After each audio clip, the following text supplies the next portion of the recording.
हाय दोस्तों, आप देख रहे हैं लॉ मास्टर। मैं नितेंद्र देव और मैं अंकित जैन। आज का विषय है जो आजकल चेक के मुकदमे हैं 138 एनआई एक्ट। तो कई लोग उसमें टाइम की वजह से और उनको जानकारी के अभाव में उसको खराब कर लेते हैं, तो उसका पूरा इन्फॉर्मेशन आज हम आपके साथ शेयर करेंगे। तो सबसे पहले उसमें आपको जब चेक बाउंस हो जाता है तो उसके लिए आपको सबसे पहले नोटिस, जो कि एक अधिवक्ता के जरिए आपको भेजना पड़ेगा। तो उसमें कितना समय होगा आप बताएंगे? देखिए, अब सबसे पहले आपने बात की चेक की, तो चेक सबसे पहले क्या है? चेक निगोशिएबल इंस्ट्रूमेंट है, और जो निगोशिएबल इंस्ट्रूमेंट है, जो चेक के प्रोविजन है, dishonour of cheque, that is given in section 138 of negotiable instrument act. Negotiable instrument act बना हुआ है। अब 138 क्या बोलता है? 138 बोलता है कि अगर कोई चेक हम कोर्ट में प्रेजेंट करते हैं या बैंक में प्रेजेंट करते हैं, बैंक में प्रेजेंट होता है, तो बैंक में प्रेजेंट किया और वो इनसफिशिएंसी ऑफ फंड या फिर किसी अदर रीजन से वो डिसऑनर हो गया, डिसऑनर हो जाता है, डिसऑनर हो जाता है, तो हम 138 की प्रोसीडिंग इनिशिएट कर सकते हैं। अब first of all proceeding initiate करने के लिए हमें क्या क्या करना चाहिए? तो जैसे ही हमारे पास इंटीमेशन आ जाए, कहाँ से? बैंक से, कि आपका चेक डिसऑनर हो गया है, उस दिन से 30 डेज का आपको टाइम है। इंटीमेशन रिसीव होने से 30 डेज का टाइम है कि आप उस पार्टी को नोटिस दीजिए, उस पार्टी को नोटिस दीजिए और उससे ये डिमांड कीजिए कि चूंकि आपने जो कैश हमें किसी लाइबिलिटीज के लिए दिया था, वो लाइबिलिटी चेक से डिस्चार्ज नहीं हो पा रही है और उसके एवज में आपको ये पैसा हमें दीजिए। उसके बाद जो 30 डेज में आप नोटिस देंगे, उसमें 15 डेज का उसे टाइम दिया जाएगा। किस चीज के लिए? पेमेंट करने के लिए। ठीक है, तो जैसे सपोज करिए आपका चेक डिसऑनर हो जाता है 30 जुलाई को। 30 जुलाई, ठीक है, 2 अगस्त को उसकी इंटीमेशन बैंक से आपको मिल जाती है।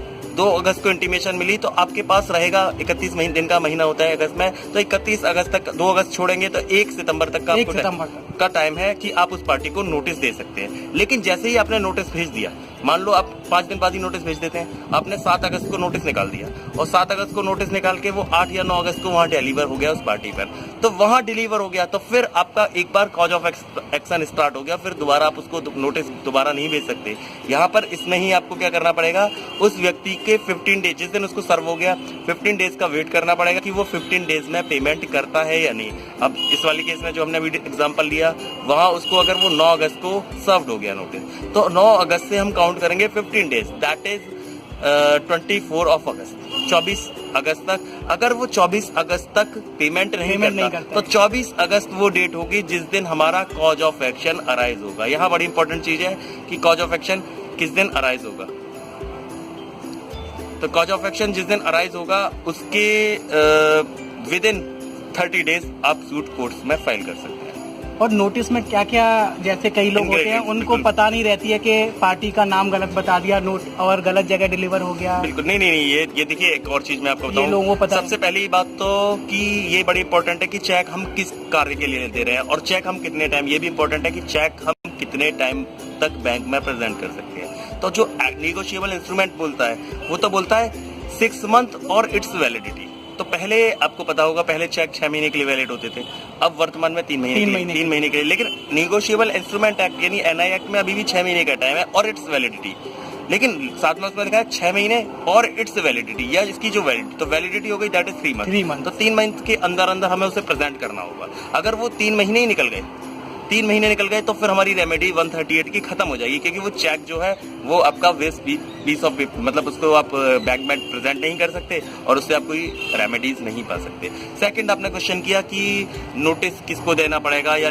तो सबसे फर्स्ट ऑफ ऑल, बहुत सारे लोग कहते हैं उधार हमने पैसा दिया और उधार पैसा दिया है और उसके बाबत हम उसको, तो एक और चीज मैं आपको स्पेसिफिकली बताऊं, उधार पैसा देना और ब्याज पर पैसा देना या फिर किसी की मदद करना, इन सभी चीजों में थोड़ा सा अंतर है। ठीक है, अगर हम किसी की मदद करते हैं तो मदद करना तो एक पुनीत कार्य है, मदद कर रहे हैं, लेकिन मदद हमने इस आशय से की है कि मैं आज आपको 10,000 रुपए दे रहा हूँ, जब आप पे आ जाए तब मुझे देना, तो वो पैसा तो मैं आपसे रिकवर कर सकता हूँ शादी के लिए। बिल्कुल शादी के लिए। लेकिन अगर मैं 10,000 रुपए आपको इस पे दे रहा हूँ कि मैं इसको आपसे 15% ब्याज से वसूलूंगा, तो वो पैसा मैं नहीं रिकवर कर सकता, बिकॉज यहाँ पर मैं बिजनेस कर रहा हूँ मनी लैंडिंग का। और मनी तो लाइसेंस, बिल्कुल मनी लैंडिंग के लिए आपको लाइसेंस एक पर्टिकुलर लेना पड़ता है। अगर आपके पास मनी लैंडिंग का लाइसेंस नहीं है तो आप ये बिजनेस नहीं कर सकते। तो बेसिकली अगर जो चेक का या एनआई एक्ट निगोशिएबल इंस्ट्रूमेंट का जो सबसे ज्यादा यूज होता है, जो सबसे ज्यादा केसेस हमारे पास आते हैं, वो व्यापारी या कमर्शियल लोगों के आते हैं। माल भेजा, उसके एवज में चेक दिया, वो चेक डिसऑन हो गया, तो वहां हम नोटिस में हमें भेजना पड़ेगा, स्पेसिफिकली लिखना पड़ेगा हमने आपको ये माल प्रोवाइड किया या आपको ये सर्विस दी, उसके एवज में आपने ये पेमेंट दिया और चेक दिया और वो चेक डिसऑन हो गया। या फिर अगर माल का कमर्शियल ट्रांजेक्शन नहीं है, हम और आप मित्र हैं, मैंने आपकी मदद कर दी 50,000 रुपए से और ये उम्मीद कर रहा हूँ कि आप वो 2 महीने 3 महीने बाद लौटा देंगे विदाउट इंटरेस्ट, मित्रता के कारण पैसे दिए, आना बिल्कुल जाना बिल्कुल, लेकिन अब आप नहीं लौटा रहे, तो वहां भी मैं ला सकता हूं मैं, लेकिन वहां मुझे लिखना पड़ेगा कि मैंने आपकी स्पेसिफिकली मेंशन करना पड़ेगा कि पैसे फाइनेंशियल असिस्टेंट की, ना कि ब्याज पर दिया। ठीक है, तो नोटिस में वो होना चाहिए। सेकेंडली, नोटिस में स्पेसिफिकली होना चाहिए कि ये डिमांड 15 डेज में आपको पेमेंट करना है। साथ में ये भी होना चाहिए कि अगर आप ये पेमेंट 15 डेज में नहीं करेंगे तो आपके अगेंस्ट 138 की प्रोसीडिंग की जाएगी, जिसमें आपको अप टू 2 ईयर इम्प्रिजनमेंट और ट्वाइस जो अमाउंट है चेक का उसके बराबर फाइन भी हो सकता है। तो ये चीज है। सेकेंडली, पता तो आपको उस पार्टी का होना ही चाहिए जिसको बिल्कुल एड्रेस आप पहले तलाश कर लीजिए। अगर आपने गलत एड्रेस पर भेजा है तो दैट वो नहीं माना जाएगा। सेकेंडली चीज है, नोटिस की सर्विस भी बड़ी इंपॉर्टेंट है। तो नोटिस यानी जिस व्यक्ति को आप भेज रहे हैं उस पर सर्व होना चाहिए, उसको मिलना चाहिए। अगर उसको नोटिस सर्व नहीं हुआ है तो वो ये नहीं कॉज ऑफ एक्शन अराइज नहीं हो पाएगा।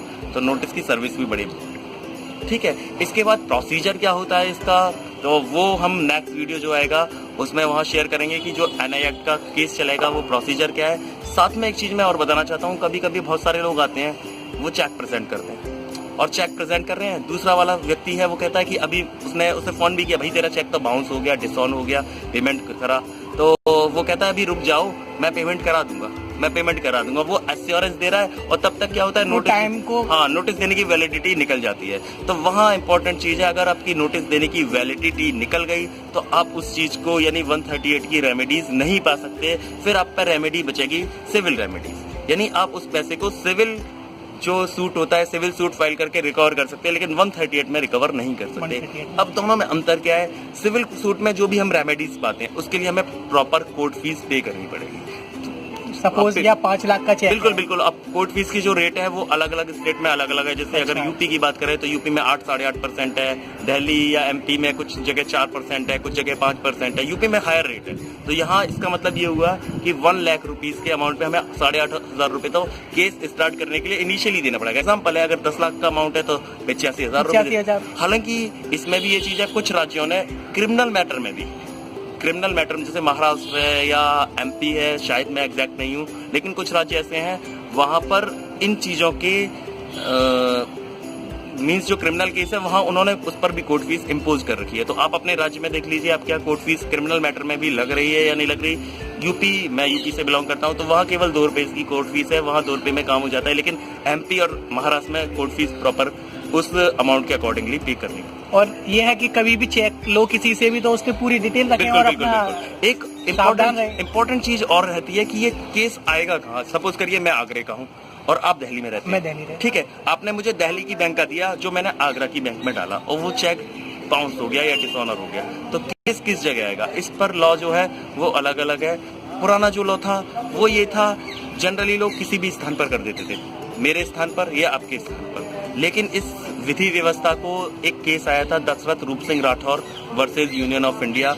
वहां सुप्रीम कोर्ट ने स्ट्राइक करा और उन्होंने कहा ना, ये वहां होगा जहां पर चेक बाउंस हुआ है, यानी जिस जगह से चेक आपने चेक मुझे दिया तो आपकी बैंक की जगह पर बाउंस हुआ तो आपके प्लेस पर चलेगा। तो इससे बड़ी हलचल मची पूरी इंडस्ट्री में, बिजनेस में। तो लोगों ने फिर गवर्नमेंट पे प्रेशर बनाया, तो गवर्नमेंट को लगा हाँ ये गलत हुआ, तो उन्होंने कानून में अमेंडमेंट किया और 142 और 142A सेक्शन को अमेंड किया और सब्स्टिट्यूट किया और अब विधि व्यवस्था बदल गई है। अब किसी भी स्थान पर पहली जैसी स्थिति है वो बहाल हो गई है, वो हम